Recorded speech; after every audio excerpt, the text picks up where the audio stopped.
Hi అండి అందరికీ good morning. ఎలా ఉన్నారు? అందరూ బాగున్నారు? మేము చాలా బాగున్నామండి. ఏంటబ్బా మట్టి కలుపుతున్నా అనుకుంటున్నారా? అదే చూసేయండి. ఎర్రమట్టిలో అయితే తోటకూర విత్తనాలు, పాలకూర విత్తనాలు అయితే తెచ్చుకున్నా. పోయినసారి కింద ఊరికి పోయినప్పుడు తెచ్చుకున్నా మా సైడు. ఆన్లైన్లో బుక్ చేద్దాం అనుకున్నా కానీ మంచిగా వస్తాయి రాబో మొలకలు అనేసి ఊరికి పోయినప్పుడు తెచ్చుకున్నాండి, మార్కెట్కి పోయి మా ఊరు సైడు. ఇప్పుడైతే వేస్తున్నా. ఇదైతే హోల్స్ ఉన్న డబ్బా అండి, తీసుకున్న వేస్ట్ అయిపోద్ది కదా అనేసి దానికైతే కొత్త ప్రయోగం చేసాము. మాకు తెలిసిన విధంగా అయితే బియ్యం సంచి ఉంటుంది కదా, దాన్ని అంతేమో స్క్వేర్ షేప్లో కట్ చేసేసి లోపల వేసుకున్నాము. లోపల వేసి సరిపోయినంత మట్టి వేసుకున్నాము.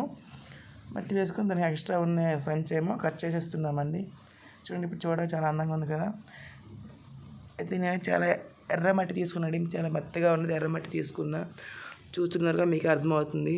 నేను మట్టి తీసుకున్న ఎర్రమట్టి చాలా మెత్తగా ఉంది. దీనైతే గడ్డలు లేకుండా మెత్తగా చేసుకున్నా, చిన్న చిన్న గడ్డలు ఉంటే. ఇప్పుడైతే దీన్ని అయితే ఫస్ట్ అయితే పాలక్ విత్తనాలు వేస్తున్నాను. బాగున్నాయి, మంచిగా ఉన్నాయి. నెక్స్ట్ అలాగే ఇందులో సేమ్ తోటకూర విత్తనాలు అయితే వేసుకున్నా. చూస్తున్నారు కదా, నేను వేసుకున్న విధంగా మీరు వేసుకోండి. తోటకూర విత్తనాలు అయితే చాలా బాగున్నాయి, చిన్నగా అసలు భలే ఉన్నాయి. చేతులు అయితే జారిపోతున్నాయి, అవి స్మూత్గా ఉన్నాయి విత్తనాలు అయితే. కొన్ని మిగిలిపోయినాయి, కనకాంబరం మొక్కలు వేసేసిన.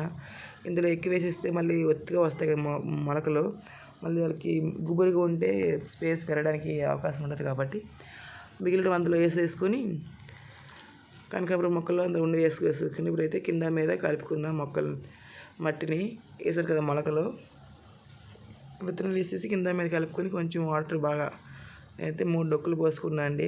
బాగా వాటర్ వేసుకోవాలి, కిందకి వెళ్ళాలి కదా వాటర్.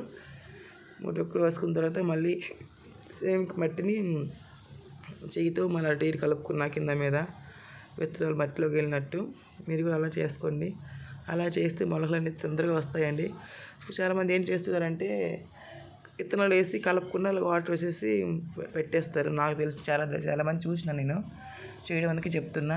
ఇలా కింద మీద మొలకలు తొందరగా రావాలంటే కింద పైన కలిపేసి మళ్ళీ కొంచెం వాటర్, కొంచెం అంటే చాలా బాగా తడిచినట్టు వాటర్ వేసుకోవాలి. మళ్ళీ అయితే వేసుకున్న తర్వాత గాలి వెళ్ళకుండా మూత పెట్టుకోవాలండి. దానిపైన మళ్ళీ పొడిమట్టి, మెత్తటిది పొడిమట్టి వేసుకుంటే ఆ వెచ్చదనానికి మొలకలు తొందరగా వస్తాయి. నచ్చితే లైక్ చేయండి. ఓకేనా ఫ్రెండ్స్? ప్లీజ్ చూపిస్తాం మళ్ళీ అప్డేట్ మొలకలది.